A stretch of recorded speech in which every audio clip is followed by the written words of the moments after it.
Have you ever found yourself looking back at a relationship and asking, how did I miss that? Where maybe in hindsight, you see tactics of manipulation or signs of grandiose or covert narcissism, but at the time you had no idea? Well, today I have a different style of video to help you navigate these questions. You'll get a behind the scenes view of a live one to one coaching call with Alex, who has just come to the startling realization that he had been dating a narcissist. Through this coaching session, we'll discuss not only the red flags that we typically miss, but why we miss them in the first place, the patterns that we have from the past that make us attractive to narcissists, and most importantly, I'll show you how to stop repeating these patterns so you can finally have the relationship you truly deserve. In my experience, there's usually a pattern with the person, not saying that the person who attracts the narcissist has anything wrong with them. There is a typical pattern within how you are, how you act, how you talk. Mm, And so for me, dating wasn't the first one. I didn't know that though. I did not know that until at least 40. Nice to them. mhm, Um, yeah. so when you look at yourself, do But with my word, I do what I say I'm gonna do. Like, my word means something. And then, yeah, I'm honest, I'm loyal. I try to be generous. Like, I've tried that I want to be with people that I'm close with or people that I care about, and just in general too. But yeah, I mean, I would agree with that assessment for sure.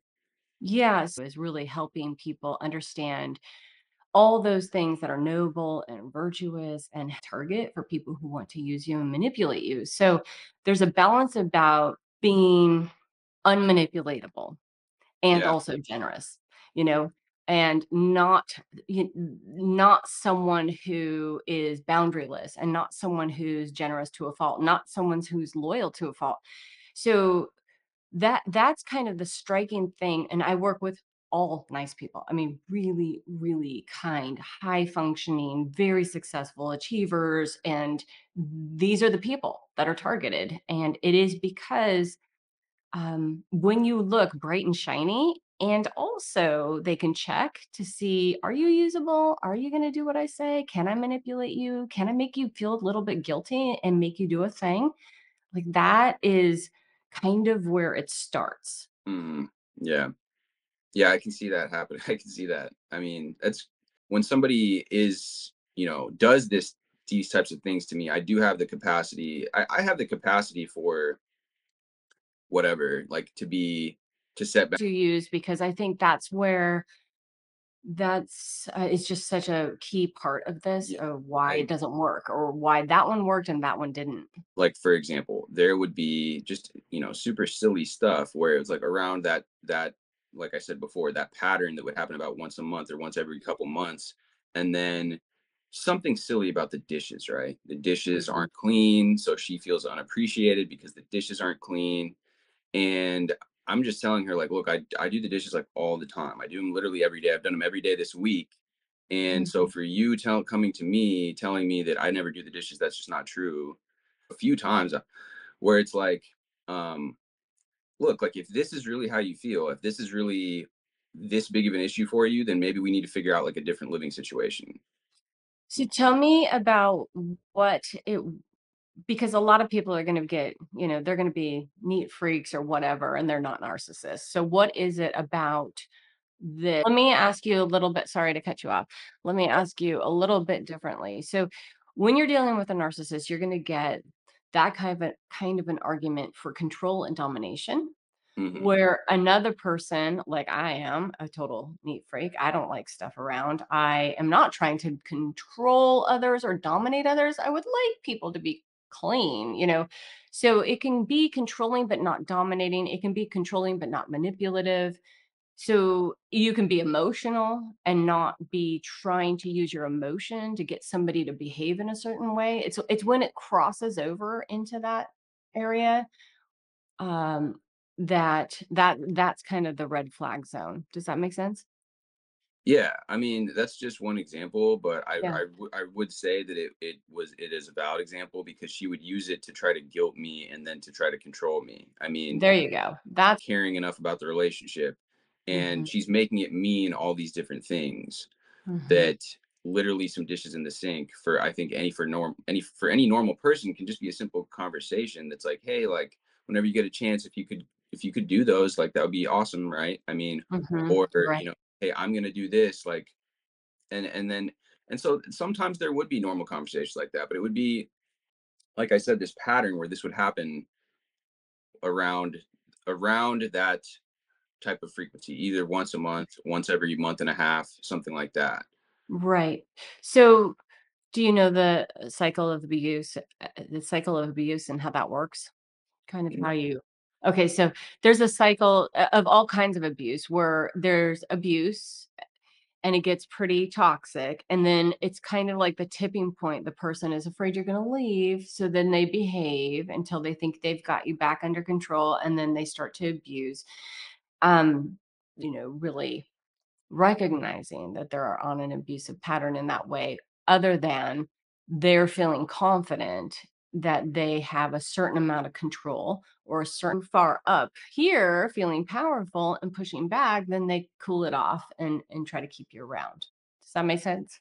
Yeah, it does make sense. And like again, for me, since I haven't been in that close of a relationship with a woman for that period of time, like I Yeah, so I think that's a really valid point, and I know people that are going to listen to this are the roles might be reversed. So in narcissists are going to use whatever they have going on for them. If they are have used whatever they think is going to work, if they're male, they're using a different thing.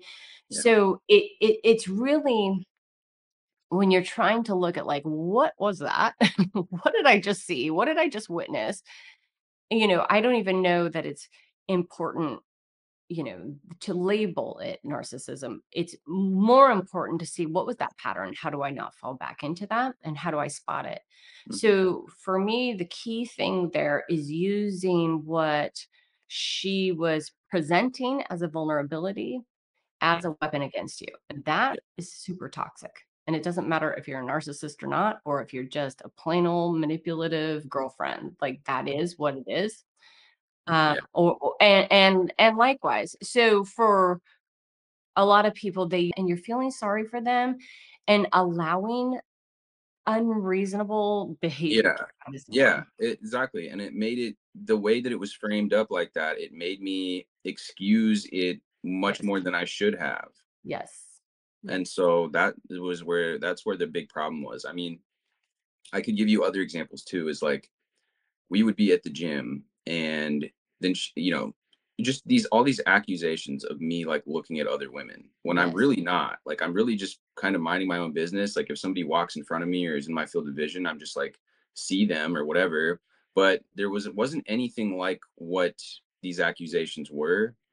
Yes. And then that would again try to shame me, guilt me, trying to use it to say that essentially that I'm not a good man or that I'm not a good partner because I'm doing these things and for those things it's just like it's so out of left field that I'm just like yeah like and granted that would her attacking me in that way like caused me to get defensive because I'm just like yeah like I wasn't doing that but there's probably a better way that I could handle that in the future. I'm curious what your thoughts are, but when you're basically getting attacked or accused of something that you don't feel like you did anything wrong, but you still don't want to be understanding of the person, I don't know, like what your thoughts are on that. But Yeah, that's a good question. So for me, because I was raised by narcissists, I wouldn't be defensive there. I would have just felt guilty, like, oh, I did something wrong. Not that I thought, oh, I was looking at someone, but something I did made him mad, or something I'm not making him happy enough, or now he's upset at me and I have to fix it. So it more went into that very hyper vigilant space where I'm all eyes are on him trying to figure out like how do I make this better. You actually seem more like you've got a head on your shoulders, you're more grounded in reality. I was not. I was totally trained to not have a self and to not have my own feelings and to believe anything that anybody said all the time. And it's hard to imagine that, but that is where you get to after years and years of being with narcissists or raised by them, because they are teaching you that your feelings don't matter. My feelings Yeah. matter, right? Yeah. Your experience doesn't matter. It's my experience that matters. Doesn't matter if you think you were looking at her. What I saw upset me, and it's your Mhm. fault. So that's more how it goes. But over years and years and years, you kind of start to lose like what actually happened. Yeah. So the fact that you were defensive is good, because somewhere in you you knew that this isn't right, right? Like Yeah. I this mean, isn't what I should be doing.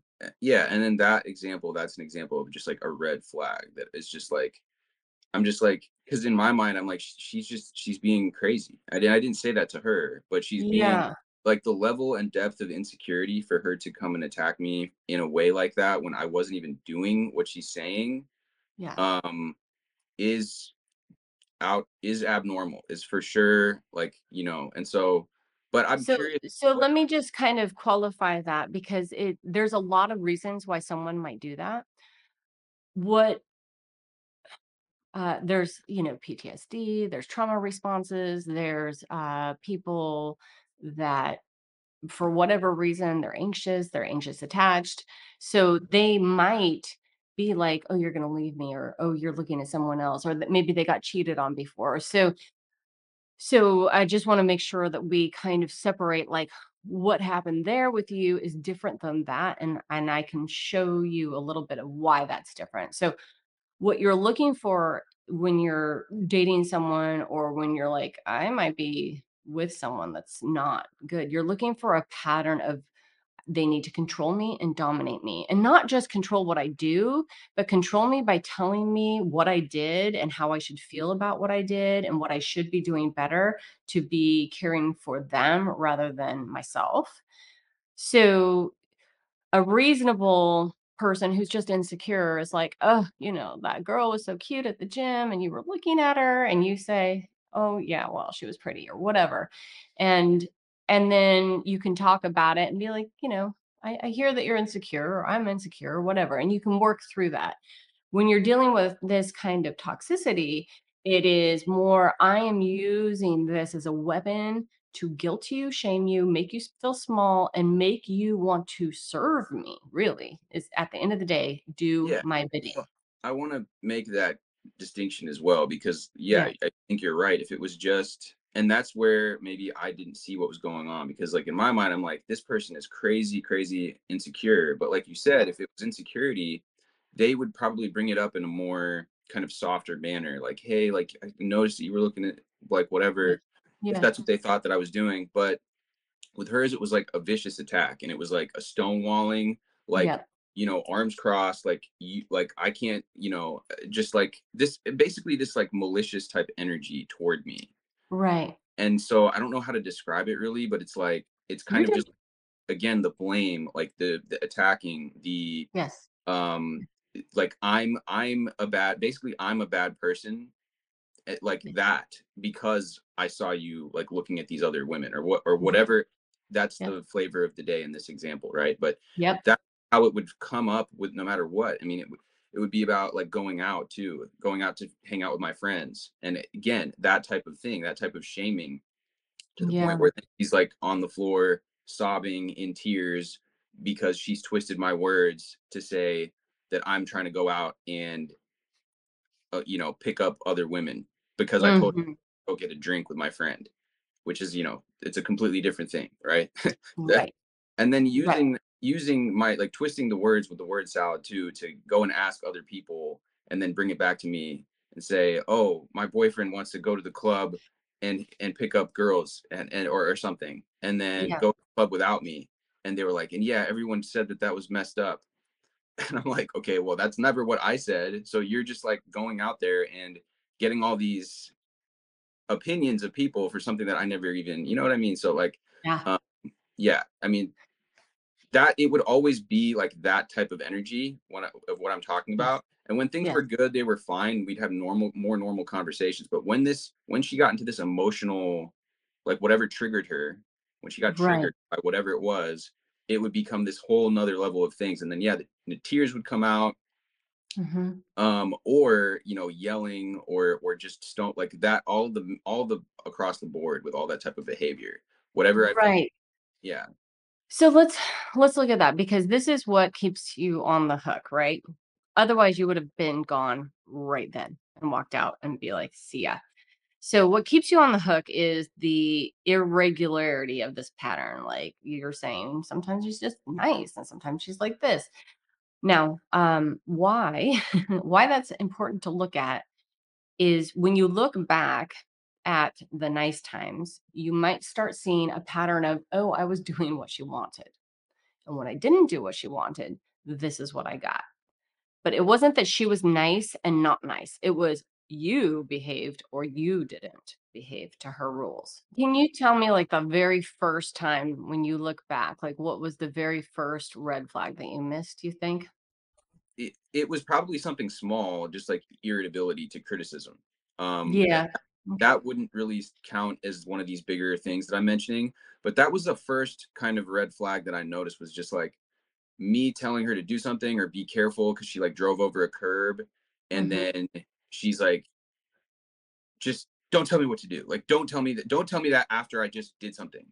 For the most part, the first 3 months of dating, um, everything was good. Everything was perfect. We hadn't like moved in together or anything. I had an Airbnb at the time, and my Airbnb ran out. And then when my Airbnb ran out, I was like, yeah, like I'm probably gonna be heading out of town, or whatever. But then she was like, oh, well, just come stay with me. So I go over to stay with her. And again, like the first couple months of me staying with her, like she's cooking for me all the time. She's doing like all this stuff that is really nice. And so it Hmm. kind of just like, I feel like, damn, like this girl really likes me a lot. So this is really, I'm like, this is really fun. Like we're having a good time hanging out with each other. Um, but there was a time actually during that, when I first started staying at her place, where she like said, I love you. And then she was trying to get me to say it back. And I was just like, well, I'll say it back like when I feel like it's true, but I don't want to Yeah. like jump the gun on this type of thing. And Have she was you kind of, heard the term love bombing? Have you yeah, learned yeah, about that? yep, Yeah. yep. I have heard that. And I mean, it makes a lot of sense considering everything that happened towards the beginning of the relationship. But then again, like there are a lot of things that I see online that it wasn't that ramped up with this particular person. Like I see it with other people, and maybe that's because she had an idea that I wasn't gonna go for that either. Um, Well, it depends. So if it's a grandiose pattern, it's gonna be over the top. I mean, like, yeah, over the top. If it's covert, it's going to be pretty it's it's going to be kinda like an infatuation feel. yeah, yeah. The That's how thing it was. yeah, so the thing that I just hearing this whole pattern and why I think it's so interesting and important to watch videos and learn what you're dealing with. Like for me, I just love the puzzle of it. I want to know what I'm dealing with. I want to know who that Yeah, person was or why they ticked that way because I don't really need to diagnose someone. I need to know for myself, like, what is that? So that yeah. I can see it again, spot patterns. That just makes me feel I safer in the world. agree. Me too. So the thing that is sticking out for what you're talking about, which is a little bit different than just the straight up covert narcissism piece, is the dysregulated emotion part of this. And so, in general, the covert narcissist is going to love bomb you in a way that makes you feel really needed, really special, really wanted. Um, it's not going to be like the Prince Charming coming in on his white horse for women. Like, it's not that kind of a thing. It's much more subdued or like, you're the one that I've always wanted, that early I love you, the early let's move in together. All of that is pretty on track. What is different about what I'm hearing in your pattern is this high level of targeting blame with emotionality. And Yeah, so that dysregulated emotion and with a it seems like a pattern of fearing abandonment. Would that be Yeah. Yeah, for fair? sure. Yeah. So that is a little bit different, and that might be borderline. And you can have narcissism and borderline and covert narcissism and borderline and all that Yeah. good stuff. But that is a different situation. And what is different about that is so in general, when a when are done with a narcissist, or the narcissist is done with you, they do a thing called discard, and like you just don't exist. You're you're dead to me. I'd never see you again, right? Mm, Borderline doesn't do that. Borderline wants revenge for that. They can't handle the yeah. disruption. They Yep. can't handle that emotionality of being abandoned, and you are still the target, and you will remain the target until they have a new one. I actually researched borderline first because Cool. that's what I thought it was. Mhm. And then when I started researching it, I came across the covert narcissism, and the covert narcissism is really, really what it looked like at the Cool. end of things.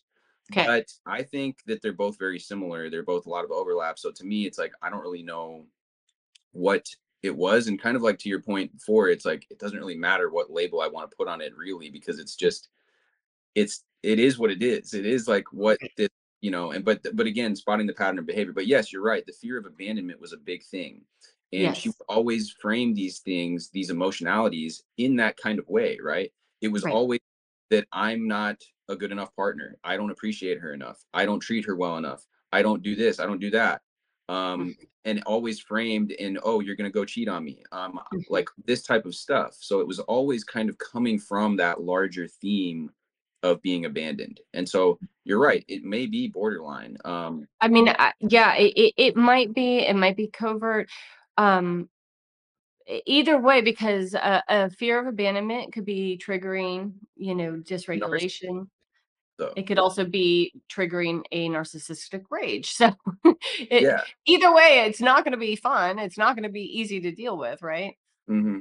So, how are you feeling after having left this? Are you gun shy about dating again? Do you know what to look for right away, or how to protect yourself going forward? I am a little bit apprehensive about getting close to people. I've gone out, talked to I've had different interactions with, and so like I'm not like afraid to talk to people or anything. It's just that getting close to somebody or actually getting in a relationship, I am a little bit apprehensive, and I am kind of aware. I guess if you like judging off of, our whole conversation here and whatever, like if you have any pointers for me, I I'm willing. do, I do, I do, and I have a very weird way of doing this, and it's really helpful for dating. So, and I call it dating with your body. So, what happens with online dating, with app dating, with all the post COVID dating, Yeah. is we've become very, very accustomed to dating with our mind. So we'll look at a person, or we're thinking about them. Like, do I like them? Am I attracted to them? Whatever. That sets us up for a pretty dangerous situation, because your mind has already made a case for this person or against this person. Now, if you think about like evolution and how we evolved to be around the person in real life. And so I tell all the women, all the men, date with your body. And what I mean by that is put your body next to them and stay on that. What does this feel like here right now? And don't date with your mind right there, which is going to make exceptions, justifications, stories, or whatever. So, because your body is so much smarter than your mind is able to be at that time. So, for instance, you're looking for being relaxed around a person. Can I be relaxed? Am I stiff? Am I tense? Am I like, is my shoulder weird? Am I shaking my foot, or am I like sweating? Not because I'm excited, but because something's off here. Or am I actually attracted to them in real life when I'm next to them, which is very different than seeing a picture, right? Hmm. So I would say that. And then I would say for anybody that's ever dated a narcissist or raised by them or married them, divorced them, is you have to most people are like, "I'm just so afraid that I've lost trust. I'm so afraid I can't trust myself, that I'm a bad picker, or I just don't know, Yeah. I'm so dysfunctional or I'm unhealthy," right? So, what I will say almost always gets us into this mess is being overly positive about a person and not enough discernment, not enough skepticism. Yeah. And that might sound really unoptimistic and very negative, but it's kinda like you gotta bring down the optimism and you gotta be checking actions, not words, and that takes time.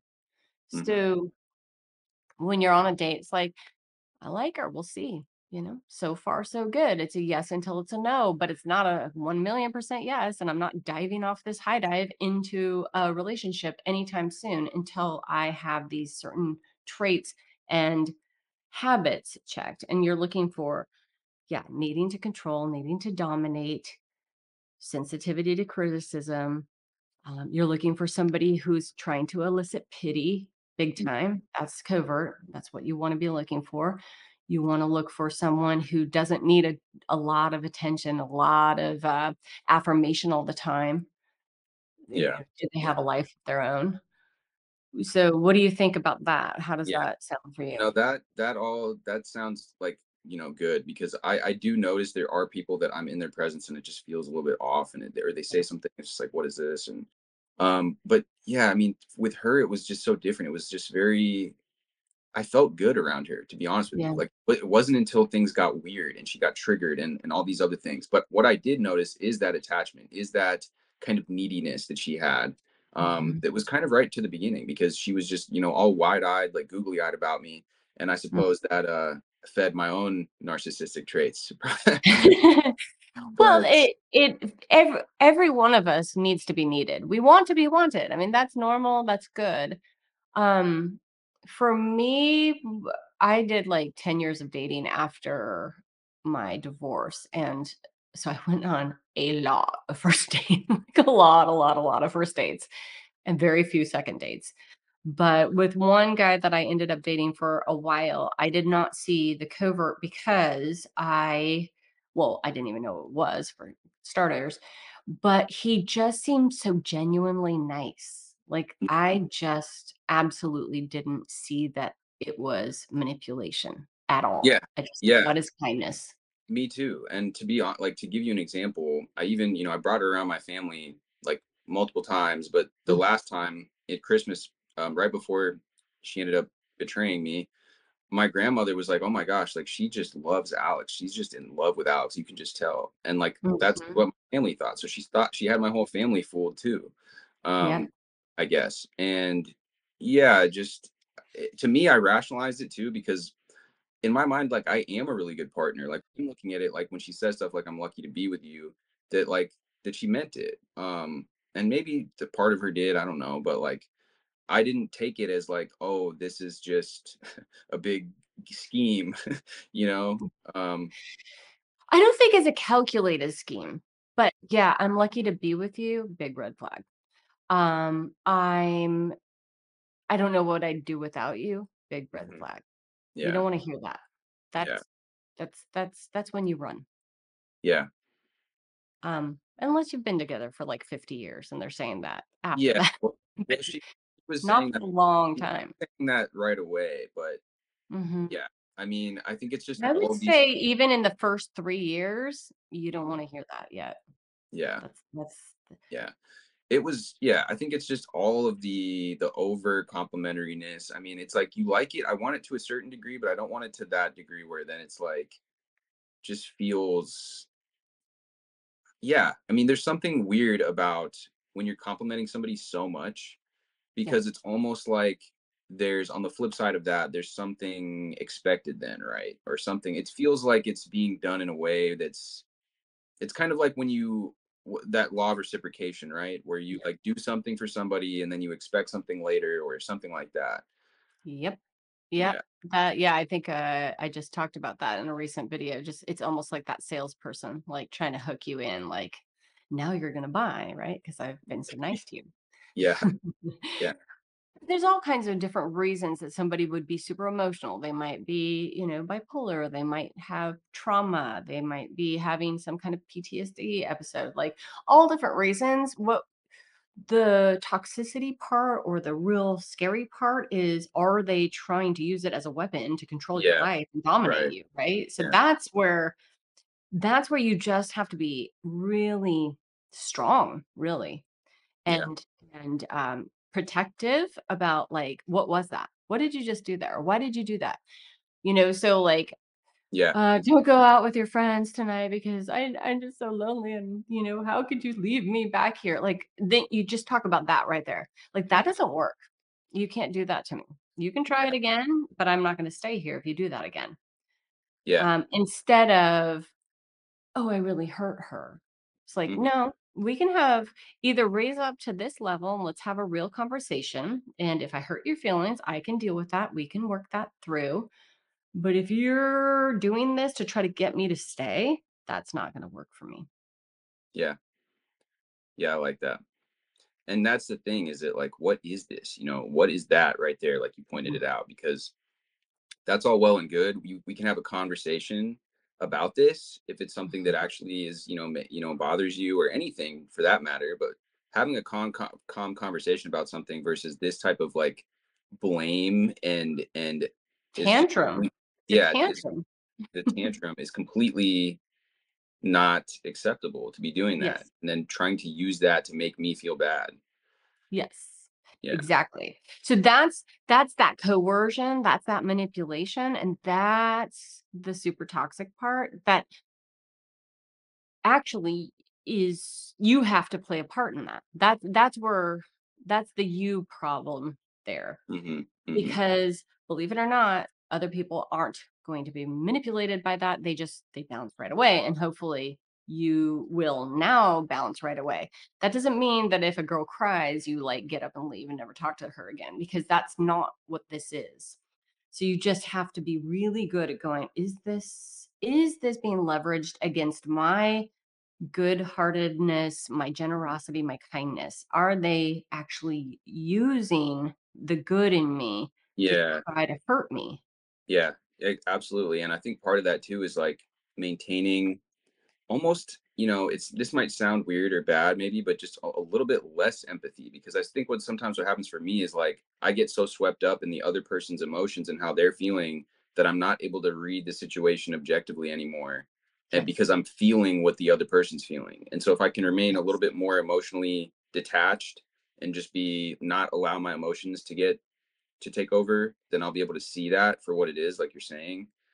Yeah, so that's that same thing that I was talking about, is like date with your body.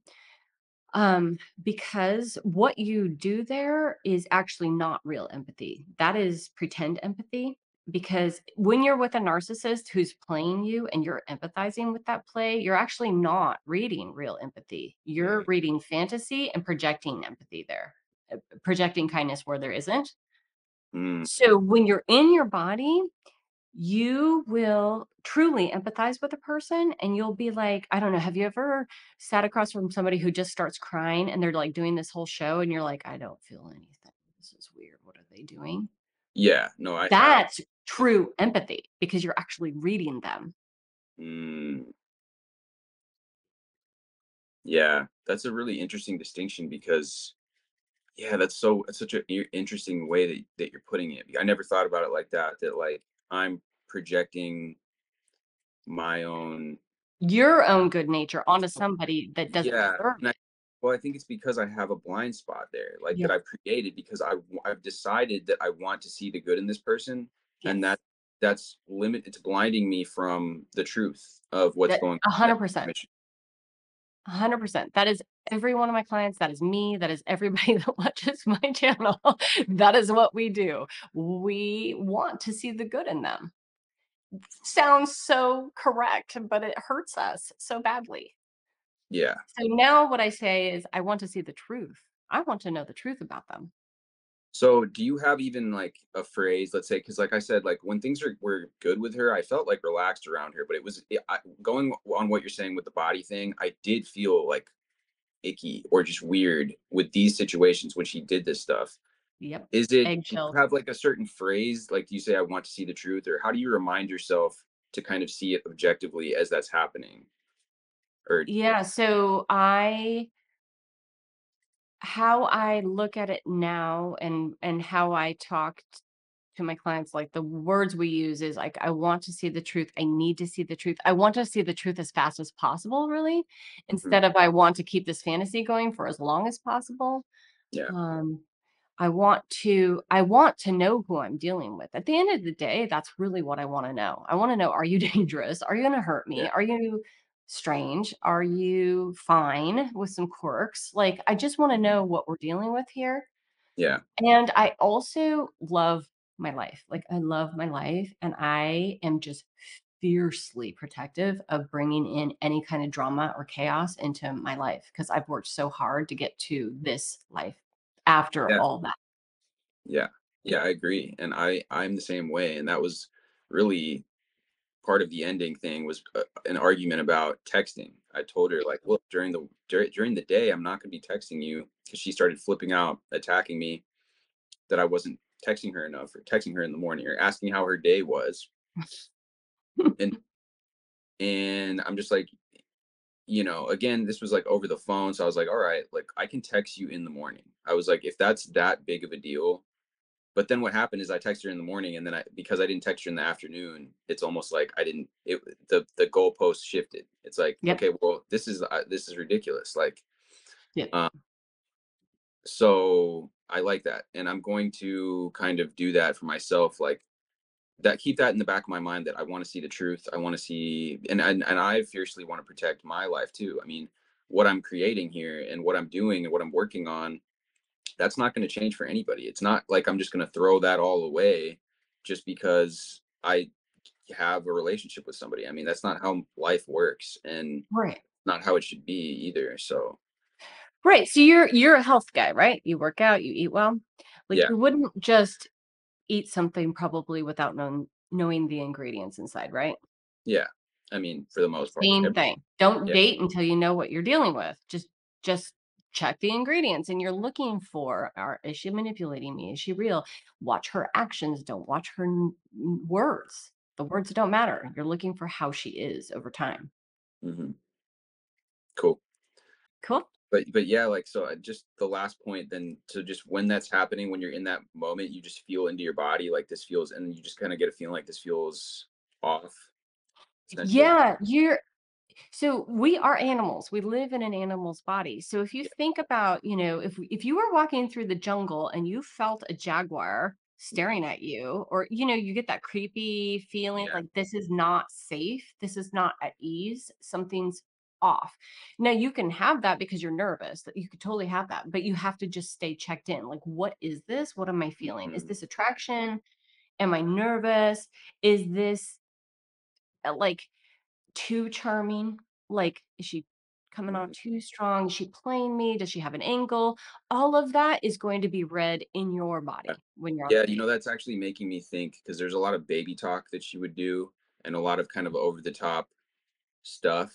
And now, and thinking back on it, I always was kind of like, there were the certain things that she do that just made me feel a little bit off, like a little bit weird, and like calling Mhm, herself a baby all the time.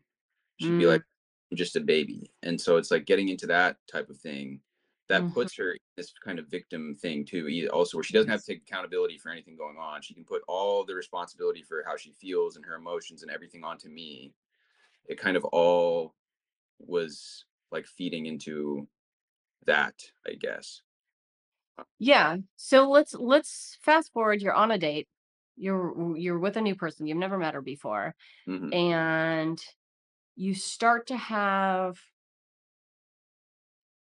for me, I the first thing I would feel was, oh, I'm supposed to solve something here, or like I'm supposed to be doing a job here. Like I'm either supposed to be entertaining, or I'm supposed to be funny, or I'm supposed to be like making them feel good about themselves or something. So it was like when I was way too focused on them, I wasn't paying attention to, am I relaxed or not? Am I enjoying him or not? Do I like him or not? Like, I'm not even checking in with myself. I'm just checking him and like always thinking, who am I supposed to be here? Yeah.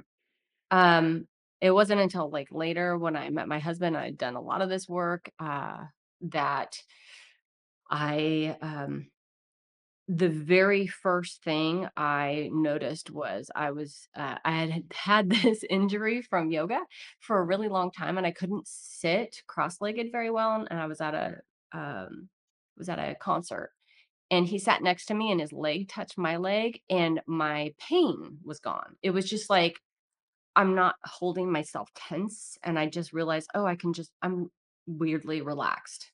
And his leg was touching me, and I was like, "That's weird because it always hurts in this position, and here I am, like, able to just relax like I'm in my living room, even though I'm at a concert sitting on the grass."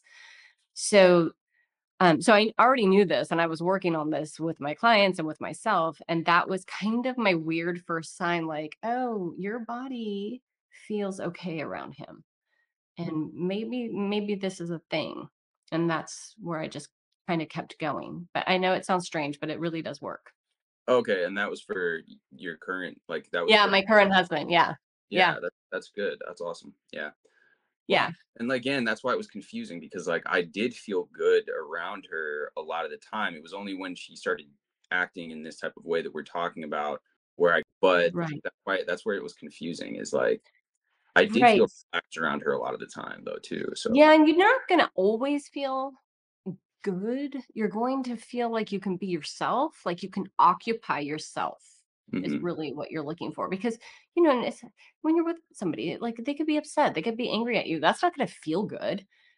You're working stuff out when you're first meeting a person. That's not right. supposed to feel good, but you feel like you're allowed to inhabit yourself. That maybe it was something like borderline where it's almost like like switching into a different persona or something, or Yeah. only happening when she got triggered or something.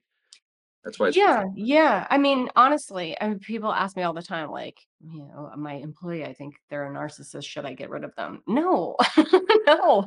There's a lot of them in the world, and you can work with them, and they're not like as long as you know what you're dealing with. I mean, Mhm, long-term relationship, and having families, all that kind of stuff. Like, you just yeah, really, really need to be prepared about it. But it's not like you can avoid them in life. So you're not automatically gonna be like, "Oh, this person is a covert narcissist. I can't if I enjoy any part of this, then they must not be." No, you're looking for a pattern. They're cool, then they're not cool. How are they yeah, not cool? And what do they do right. when they're not cool? And you're Right. looking for that pattern over time. Yeah, yeah. And I definitely get that what you're talking about. Like when they're being not cool or when anything is amiss, it's like this really weird feeling, like bodily sensation. Yes. I so I see what you're saying. Yes, it's a body sensation of being disoriented, off balance. Things don't make sense. I feel confused. What am I dealing with here? That kind of a thing. And trust that part of yourself. Studying the signs of narcissistic abuse is crucial for everyone. But what's even more important is to learn to spot the narcissist before they do any damage. The most difficult narcissist to spot is the covert narcissist, but if you know what to look for in everyday conversation, you can learn to spot them within seconds. So click this video next to learn the 5 ways to spot a covert narcissist in any conversation to make sure you're always one step ahead.